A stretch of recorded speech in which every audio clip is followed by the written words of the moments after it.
जहाँ गए वही रहे वो। दूसरी बात, नीतीश बाबू बहुत बार पाला बदल लिए, तो मैं खुद दोहरा नहीं सकता हूँ, मुझे भी शर्म आती है। नीतीश कुमार के नाम पर जीते हैं कि नरेंद्र मोदी जी की लोकप्रियता के नाम पर जीते हैं। ललन सिंह वही हैं जो चारा घोटाले में पिटिशनर थे, जमीन दो और रेलवे नौकरी प्राप्त करो, ऐसे शब्दों का प्रयोग उन्होंने भारत के प्रधानमंत्री के बारे में किया है, उसको मैं बहुत भर्त्सना करता हूँ।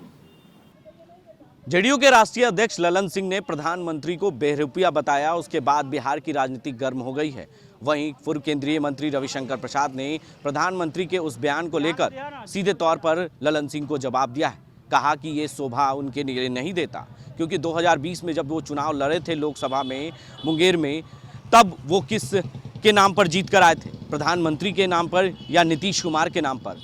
और आने वाले 2024 का चुनाव जनता जरूर जवाब देगी। और इस तरह के राष्ट्रीय पार्टी के राष्ट्रीय नेता होने के नाते, राष्ट्रीय अध्यक्ष होने के नाते इस तरह का बयान देना कहीं से उचित नहीं है। प्रधानमंत्री देश में नहीं बल्कि पूरे देश और विदेशों में उनकी चर्चा खूब होती है और उनकी इस तरह के बयान देना कहीं ना कहीं अशोभनीय है और इसका जवाब जनता ज़रूर देगी। वहीं नीतीश कुमार के कल समस्तीपुर में जिस तरीके से जवाब दिया है कि कुछ भी हो जाए अब भाजपा में नहीं जाएंगे, इस बयान को लेकर भी उन्होंने जवाब दिया है। कहा कि उनके बयान का कोई मतलब ही नहीं है।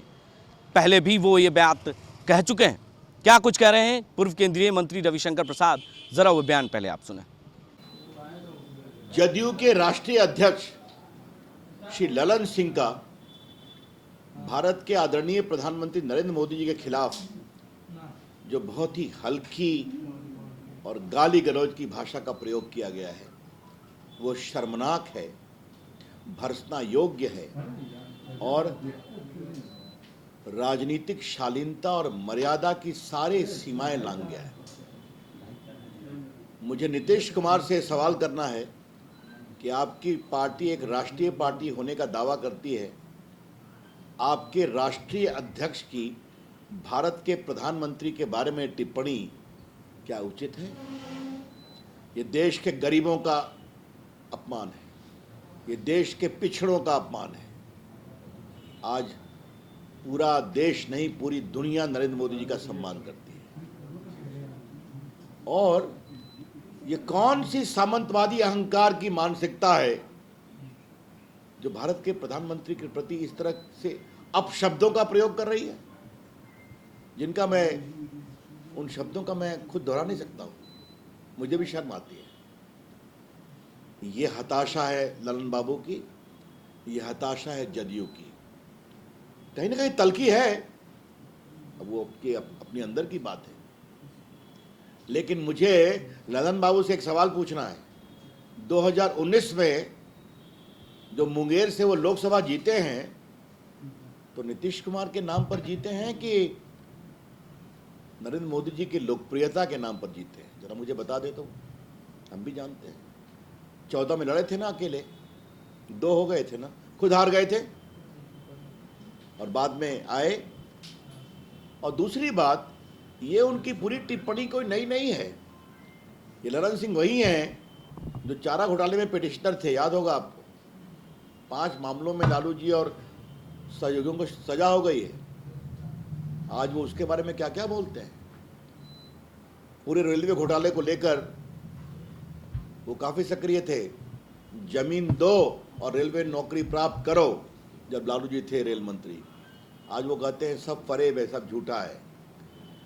तो ललन बाबू कैसे पाला बदल रहे हैं भ्रष्टाचार पर, ये तो देश देख रहा है। लेकिन जैसे शब्दों का प्रयोग उन्होंने भारत के प्रधानमंत्री के बारे में किया है, उसको मैं बहुत भर्त्सना करता हूं। ये शर्मनाक है।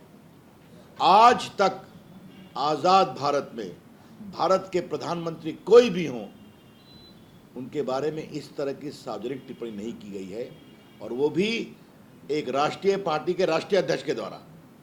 ये बहुत गंभीर बात है। देश की जनता इसका जवाब देगी, प्रदेश की जनता भी इसका जवाब देगी। आने दीजिए 24, आने दीजिए 25। इस पर तो हम लोग बोल चुके हैं और हमारे वरिष्ठ नेता गृह मंत्री जी अमित शाह जी खुद पूर्णिया की रैली में बोल चुके हैं। और दूसरी बात, नीतीश बाबू बहुत बार पाला बदल लिए, है ना, भाजपा में आए, केंद्रीय मंत्री बने अटल जी की सरकार में, लंबे रहे, फिर बिहार के मुख्यमंत्री रहे इतने 18 साल तक, मोदी जी के प्रति बहुत अच्छे शब्दों का प्रयोग भी किया, सम्मान भी किया, आज फिर चले गए। तो अब जहाँ गए वही रहे वो। हाँ, और जनता इसका जवाब देने को बैठी हुई है। कोई चांस नहीं है कि तो आपने सुना कि किस तरीके से पूर्व केंद्रीय मंत्री रविशंकर प्रसाद ने नीतीश कुमार और ललन सिंह को जवाब दिया है उस बयान को लेकर, और सीधे तौर पर कहा है कि इस तरह के बयान कहीं से उचित नहीं है और इसका जवाब 2024 और 25 में जनता जरूर देगी। ऐसे ही तमाम खबरों के लिए आप बने रहे देश न्यूज़ के साथ और देखते रहे देश न्यूज़।